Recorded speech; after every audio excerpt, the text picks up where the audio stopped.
بھی کئی اولیاء اللہ کا ذکر موجود ہے اور قیامت تک لوگ اس ذکر کو اپنی زبانوں پر دہرا رہے ہیں اور اس سے برکتیں حاصل کر رہے ہیں۔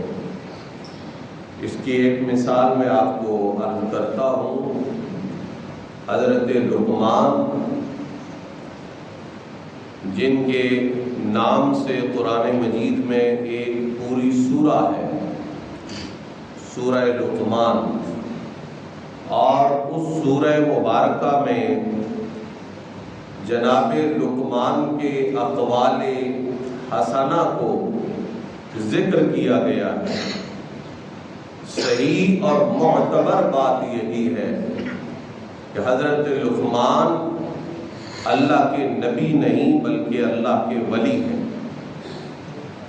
تو اللہ کے ایک ولی کا بائی نیم ذکر قرآن مجید فرقان حمید میں موجود ہے، اور پھر ان کے مختلف اقوال وہ بھی قرآن مجید کا حصہ ہے، قرآن مجید میں شامل ہیں۔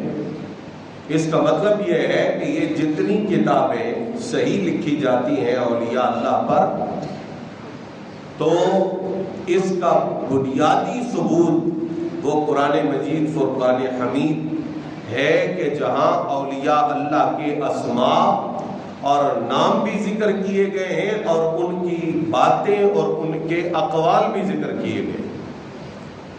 یہ جو ایام گزرے ہیں، ان ایام میں ہمارے پاک و ہند کے اندر جو اولیاء اللہ تشریف لائے ہیں، ان سب میں قدیم اور ان سب سے عظیم ولی اللہ حضرت سیدنا علی بن عثمان الحجویری داتا گنج بخش رضی اللہ تعالیٰ عنہ کا عرس سراب قدس منعقد ہوا اور منعقد ہوتا ہے اور انشاءاللہ منعقد ہوتا رہے گا۔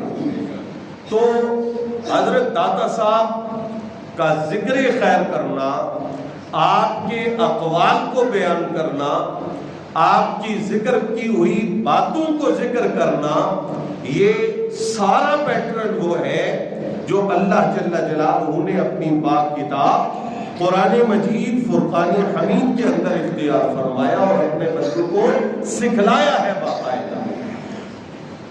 میں نے قرآن مجید فرقان حمید کی ایک آیہ مقدسہ آپ کے سامنے تلاوت کی ہے، جس میں اللہ رب العزت ارشاد فرماتا ہے والذین جاہدوا فینا، وہ لوگ جو ہمارے راستے میں کوشش کرتے ہیں، کوشش کے بغیر تو کچھ بھی نہیں ہے نا، جو کوشش کرتے ہیں، اللہ رب العزت کی جستجو کرتے ہیں، اس کا قرب تلاش کرتے ہیں، اس کی محبت حاصل کرنے کے لیے تگ و دو کرتے ہیں، اللہ فرماتا ہے لَنَهْدِيَنَّهُمْ سُبُلَنَا، تو ہم انہیں اپنے رستوں کی طرف رہنمائی فرما دیتے ہیں۔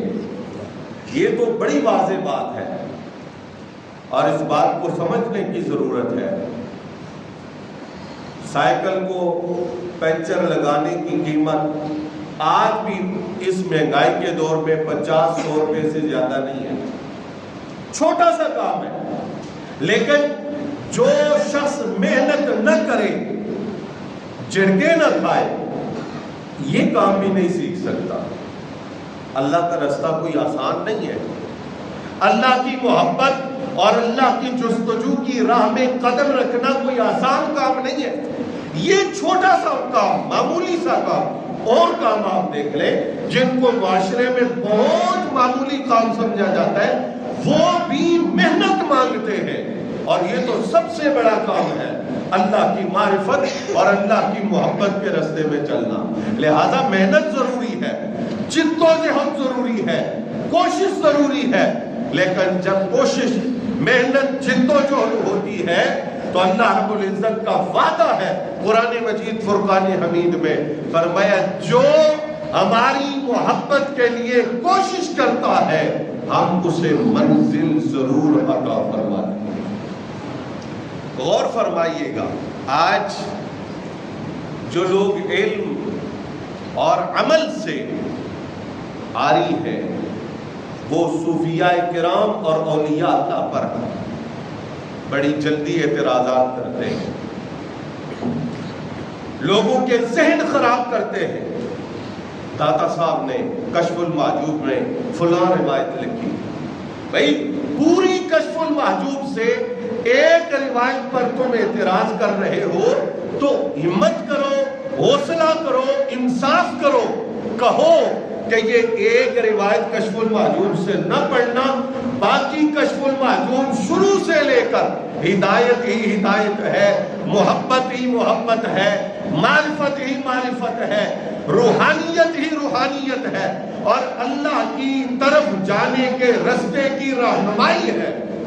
اور اگر آپ کہیں کہ وہ ایک روایت کیوں ہے کشف المحجوب میں، اس کی وجہ سے پوری کشف المحجوب قابل اعتبار نہیں رہتی، تو ایک روایت کی بات کرتے ہیں۔ بخاری اور مسلم کے اندر سینکڑوں روایات موجود ہیں جو قابل اعتبار نہیں ہے، پر اس کے باوجود بخاری شریف ہمارے سروں کا تاج ہے، ہماری آنکھوں کی ٹھنڈک ہے۔ مسلم شریف ہمارے سروں کا تاج ہے، ہماری آنکھوں کی ٹھنڈک ہے، لیکن ہم یہ کہیں گے کہ یہ 4 روایتیں، یہ 8 روایتیں، یہ 10 روایتیں اس سے الگ کر دو، بندہ ہے، نبی نہیں ہے، فرشتہ نہیں ہے، اس سے سام ہو سکتا ہے، اس سے نسیان ہو سکتا ہے، اس سے خطا ہو سکتی ہے، پر باقی ساری بخاری وہ حضور کی حدیثیں ہیں، وہ سرکار کے فرمان ہیں، وہ علم ہے، وہ نور ہے۔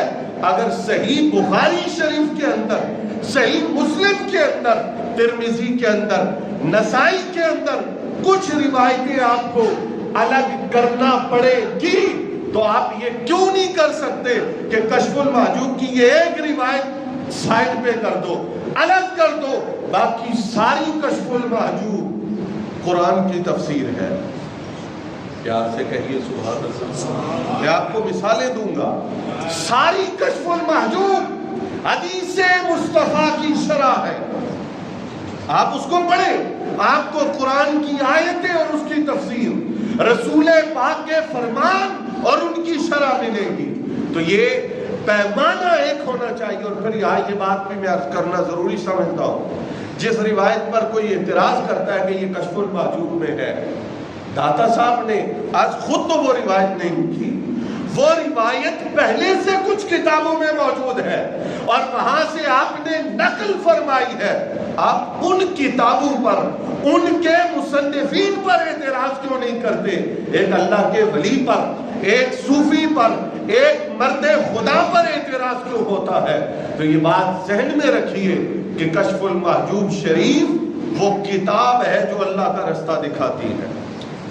میں آپ کو مثال دے رہا ہوں، میں نے آپ کے سامنے آیت پڑھی، اللہ فرماتا ہے، قرآن اللہ فرماتا ہے والذین جاہدوا فینا، جو لوگ ہمارے رستے میں کوشش کرتے ہیں، لنہدینہم سبلنا، ہم ضرور انہیں اپنے رستے دکھاتے ہیں اور ان کی رہنمائی کرتے ہیں۔ یہ ہے اللہ کا قرآن، یہ ہے اللہ کا قرآن۔ اب ہم کشف المحجوب شریف پڑھتے ہیں جو حضرت داتا صاحب نے لکھی ہے، اور ہم سمجھ سکتے ہیں کہ کشف المحجوب کیا ہے۔ داتا صاحب کشف المحجوب کے اندر فرماتے، غور سے سنیے آپ کا فرمان، فرمایا اللہ کی معرفت پر، رب کی پہچان پر، اللہ رب العزت تک پہنچنے کا جو رستہ ہے اس رستے پر حضرت داتا صاحب فرماتے، فرمایا اللہ کی معرفت پر اللہ کے سوا کوئی رہنما نہیں۔ یہ کشف المحجوب ہے۔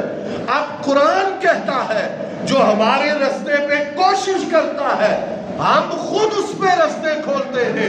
اور کشف المحجوب میں داتا صاحب لکھتے ہیں کہ جب اللہ کسی کو اپنی معرفت عطا کرنا چاہتا ہے تو وہ خود اپنے کرم سے اس کی رہنمائی کرتا ہے۔ اب غور فرمائیے کہ وہی بات جو رب کا قرآن کر رہا ہے وہ تفسیری انداز میں آپ کو داتا صاحب کی کشف المحجوب میں نظر آئے گی۔ ہاں جی، حضور کی حدیث سنیے. میرے آقا کے پاس ایک صحابی حاضر ہوئے. ہمارے اس دور کا یہ سب سے بڑا ایشو ہے، سب سے بڑا مسئلہ ہے ہمارے اس دور کا. اور اگر حضور کی یہ ایک حدیث ہم سمجھ جائیں تو یقین فرمائیے پورا معاشرہ بالکل چینج ہی ہو جائے، بدل ہی جائے. ہم اٹھیں اور جائیں بازار جائیں تو ہم کہیں ہم کس دنیا میں آ گئے ہیں. میرے آقا کی بارگاہ میں ایک صحابی آئے، کہنے لگے پیارے آقا مجھے کوئی نصیحت فرما دیجیے. سرکار دو عالم نے فرمایا لا تغضب، سنگی غصہ نہ کیا کرو. یہ نصیحت حضور نے فرمایا. یہ ہمارے معاشرے کا سب سے بڑا مسئلہ ہے. ہر بندہ غصے میں ہے، ہر بندہ غصے میں غلط فیصلے کر رہا ہے، ہر بندہ غصے کے اندر ناانصافی اور پتہ نہیں کن کن راستوں سے گزر جاتا ہے. اب اس صحابی نے عرض کیا پیارے آقا بات ہو گئی، سمجھ آ گئی. آپ نے فرمایا غصہ نہیں کرنا، اب کوئی اور نصیحت بھی فرما دیجیے. میرے آقا نے فرمایا لا تغضب، بھائی غصہ نہ کیا کر. دوسری بات حضور نے وہی بات ارشاد فرمائی. اب اس صحابی نے عرض کیا پیارے آقا بات سمجھ آ گئی، غصہ نہیں کرنا، آپ کوئی اور نصیحت ارشاد فرما دیجئے. سرکار نے تیسری بار فرمایا لا تغضب. صاف ظاہر ہے جی جب تک مسئلہ حل نہیں ہوگا حکیم ڈاکٹر وہی دوائی دیتا رہے گا. سرکار نے فرمایا غصہ نہ کر، چونکہ حضور جان رہے تھے، حضور پہچان رہے تھے کہ اس بندے کا مسئلہ کیا ہے، اس بندے کا پرابلم کیا ہے، اور وہ ایک پرابلم حل ہونے سے کتنے مسائل حل ہو جائیں گے.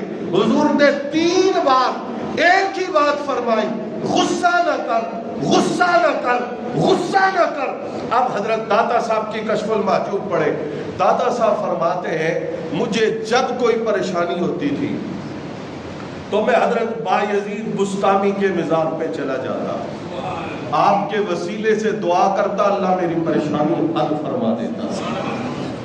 یہ آج کل کا مسئلہ نہیں ہے. ولیوں کے درباروں پہ جانا، اولیاء اللہ کے مزارات پہ جانا، اولیاء اللہ کی قبور پہ جانا، یہ تو میرے کریم آقا کی سنت ہے، سنت ہے.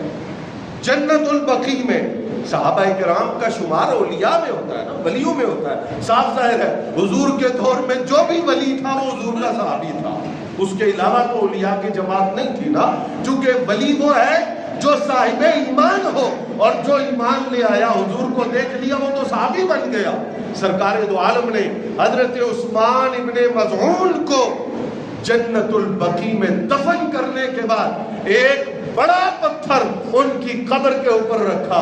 فرمایا یہ نشانی رہے جب ہم اپنے اس سنگی، اپنے اس ساتھی، اپنے اس صحابی کی قبر پہ آئیں تو ہمیں پتہ ہو کہ اس کی قبر کس جگہ پہ موجود ہے. یہ تو حضور کا طریقہ ہے. سرکار اپنے غلاموں کی، صحابہ کی قبر پہ جایا کرتے تھے. تو میں عرض یہ کر رہا ہوں حضرت داتا صاحب فرماتے ہیں کہ میں حضرت بایزید بستامی کے مزار پہ حاضر ہوا کرتا، اللہ سے دعا کرتا، اللہ میری پریشانی دور فرما دیتا، مسئلہ حل ہو جاتا. فرماتے ہیں ایک دفعہ یہ ہوا کہ میرا مسئلہ بن گیا، پریشانی تھی، اور پریشانی کو یہ نہیں تھی کہ گھر کا کرایہ دینا ہے، پریشانی یہ نہیں تھی کہ بھائیوں میں لڑائی ہے، پریشانی یہ نہیں تھی کہ فلاں جگہ سے زمین کا ایک ٹکڑا مل جائے. پریشانی اللہ جل جلالہ کی راہ میں جو میری منزل تھی اس منزل میں رکاوٹ والی پریشانی تھی. کاش اللہ تعالی ہمیں ایسی پریشانیاں عطا فرما دے جس پریشانی کا تعلق دنیا داری سے نہ ہو، آخرت سے ہو. اور میرے آقا نے فرمایا جو دنیا کے غموں کو آخرت کے غم میں ضم کر دیتا ہے اللہ دنیا کے غموں سے اس کی جان ہی چھڑا دیتا ہے. وہ کہتا ہے یہ دنیا کی پریشانیاں نہیں ہیں، بس میری پریشانی آخرت ہے. اللہ کی محبت اور اس کی معرفت کے راستے میں کوئی رکاوٹ آئے گی تو میں پریشان ہوں گا. دنیا بھی عارضی ہے اور دنیا کے مسئلے بھی عارضی ہیں، کوئی بات نہیں، بنیں گے تو حل بھی ہو جائیں گے. دادا صاحب فرماتے روحانی پریشانی تھی. میں حضرت بایزید بستامی کے مزار پہ حاضر ہوا، اور پھر یہ نہیں کہ گیا اور واپس آ گیا. فرماتے میں نے 1 مہینہ وہاں قیام کیا اور اتنا میں نے طہارت کا خیال رکھا کہ 1 لمحہ میں نے بغیر وضو کے نہیں گزارا، بغیر وضو کے نہیں گزارا. اور پھر کوشش یہ ہوتی تھی کہ جب طہارت کی ضرورت پڑے تو میں وضو کے بجائے بھی غسل کروں، یعنی جتنی زیادہ پاکی کا اہتمام ہو سکتا تھا. اور یاد رکھیں جس طرح نماز، روزہ، یہ دیگر چیزیں عبادت ہیں، طہارت خود ایک عبادت ہے. آپ جتنا وقت باوضو رہتے ہیں آپ اللہ کی عبادت میں رہتے ہیں. اب حضور داتا صاحب فرماتے ہیں مہینہ میں نے چلا کیا لیکن پریشانی اور مسئلہ پھر بھی حل نہیں ہوا. میں وہاں سے اجازت لے کے نکلا، چلنا شروع کر دیا. راہ حق کا فقیر تھا، بس جا رہا ہوں، منزل اللہ مجھے دے گا اس پہ یقین ہے. پر میں چلتے چلتے میں ایک جگہ پہ جا کے بیٹھا ہوں اور وہاں کچھ لوگ بیٹھے ہوئے تھے جنہوں نے اپنے حلیے بنا رکھے تھے ولیوں والے، نیکوں والے، لیکن اندر سے وہ نیک تھے نہیں. طرح طرح کے کھانے ان کے سامنے پڑے ہیں، لذیذ غذائیں ان کے سامنے پڑی ہوئی ہیں، وہ کھا رہے ہیں، پی رہے ہیں، کپے لگا رہے ہیں، ایک عجیب کیفیت کے اندر. داتا صاحب فرماتے ہیں میں قریب ساتھ لکا کے بیٹھ گیا. پہلے تو انہوں نے مجھے دیکھ کے نا پھپتیاں کسنا شروع کر دی، باتیں ہیں کدھر سے آ گیا ہے یہ، اس کی شکل کیسی ہے، اس کا لباس کیسا، وغیرہ وغیرہ. میں خاموشی سے اس کی باتیں سنتا رہا. کیوں؟ حضور نے فرمایا ہے لا تغضب، غصہ نہیں کرنا. یہ مسئلہ ہے. یہ صوفیاء پہ اعتراض کرنے والے زبانی جمع خرچ کرتے ہیں اور صوفی اپنے بدن پر رسول پاک کی شریعت کو عملی طور پر نافذ کر کے دکھاتا ہے. اس طرح حضور کی حدیث پہ عمل ہوتا ہے. دادا صاحب فرماتے میں چپ کر کے باتیں سنتا رہا اور پھر انہوں نے کیا کیا، انہوں نے کھانا وانا کھا کر جو چیزیں بچ گئیں، وہ چھلکے تھے یا دیگر چیزیں تھی، ٹکڑے تھے، وہ اٹھا کے میری طرف پھینکنا شروع کر دی. لیکن اللہ کا ولی ہے نا، لا تغضب، حضور کا فرمان یاد ہے، غصہ نہیں کرنا. دادا صاحب فرماتے ہیں میں نے سر جھکایا ہوا ہے، خاموشی سے ان کی باتیں بھی سن رہا ہوں اور ان کی طرف سے آنے والی تکلیفیں بھی برداشت کر رہا ہوں. جب وہ ہلا گلا کر کے شغل میلہ کر کے فارغ ہو گئے اور انہوں نے اپنی تسلی کر لی کہ ہم نے اس بندے کا جتنا مذاق اڑانا تھا اڑا لیا، جتنا تنگ کرنا تھا کر لیا، جتنا پریشان کرنا تھا کر لیا. دادا صاحب فرماتے ہیں میں نے اپنے حالات پہ غور کیا کہ اپنی اس پریشانی کو تو دیکھوں، اپنی اس روحانی رکاوٹ کو تو دیکھوں کہ اس کا کیا بنا ہے. فرمایا میں نے اپنے حالات پہ غور کیا، کیا دیکھتا ہوں، ان کی اس بدتمیزی پر صبر کی برکت سے اللہ نے میری اس مشکل کو حل فرما دی. اب حدیث حضور کی ہے لا تغضب، اور اس کی تشریح اپنے عمل سے حضرت داتا علی حجویری رضی اللہ تعالی عنہ تمہیں بتلا رہے ہیں، تمہیں ارشاد فرما رہے ہیں. تو صوفیاء نے یہ کام کیا ہے. آپ کشف المحجوب شریف کا مطالعہ کریں، آپ کو قرآن کی آیتیں، اس کی تشریح اور وضاحت، نبی پاک کے فرمان اور اس کی وضاحت ملے گی. اور پھر اس کے بعد امت کے اندر جو جلیل القدر اولیاء اللہ گزرے ہیں ان کے تذکرے آپ کو کشف المحجوب کے اندر ملیں گے. اس کا مطلب یہ ہے یہ صوفیاء اور اولیاء اللہ وہ لوگ ہیں جنہوں نے اپنے وجود پر، اپنے بدن پر، اپنی ذات پر حضور رحمت عالم کی شریعت کو کاملاً نافذ کر کے رب کا پیغام دیا ہے. اور یہ اس کی برکت ہے کہ آج ہزاروں نہیں، لاکھوں نہیں، کروڑوں نہیں، اربوں لوگ داتا صاحب کے بعد یہاں گزر چکے ہیں، وہ اللہ کی توحید کا بھی اعلان کرتے ہیں. لوگ کہتے ہیں داتا صاحب کیوں جاتے ہو، وہاں کیا ہوتا ہے، وہاں ایسا ہوتا ہے، وہاں ویسا ہوتا ہے. میں عرض کرتا ہوں آپ جا کے دیکھیں، وہاں لوگ مل کے کہتے ہیں نعرہ تکبیر، یہ اللہ کا ذکر ہے بھائی، اللہ کی توحید ہے. نعرہ رسالت یا رسول اللہ کہتے ہیں، یہ لا الہ الا اللہ محمد رسول اللہ جو ہمارے ایمان کی بنیاد ہے، اس کا ورد داتا علی حجویری کی قبر انور پہ 1000 سال گزرنے کے بعد بھی ہو رہا ہے۔ اس کا مطلب یہ ہے کہ داتا علی حجویری نے جو تعلیم دی ہے وہ رب کی توحید کا سبق ہے، وہ مصطفیٰ کریم کی محبت کا سبق ہے جو انہوں نے پڑھایا ہے۔ مہنگائی اتنی ہو گئی ہے، بندہ حیران ہوتا ہے، سوچ میں پڑ جاتا ہے کہ یہ کیا ہے، کیسے ہے۔ مہنگائی اتنی ہے کہ جن لوگوں کی آمدن بہت زیادہ ہے وہ بھی ایک پیمانے پہ آ کے رک جاتے ہیں کہ اس سے زیادہ بندوں پہ ہم سخاوت نہیں کر سکتے، اس سے زیادہ بندوں کو ہم روٹی نہیں کھلا سکتے۔ سوچے تو صحیح، داتا صاحب ظاہری حیات میں نظر نہیں آتے، پر داتا علی حجویری کی قبر انور پہ کوئی لیمٹ نہیں، ایک دن میں 1000 آئے تو روٹی کھا کے جائے گا۔ کبھی داتا صاحب نہیں کہیں گے مہنگائی بہت ہو گئی ہے، بندے تھوڑے کرو۔ اگر 1,00,000 بندہ آئے تو داتا کی بارگاہ سے اسے لنگر ملتا ہے، اگر ایک دن میں 1 کروڑ بندہ بھی آ جائے تو داتا علی حجویری کی بارگاہ سے اس بھوکے کو کھانا ملتا ہے۔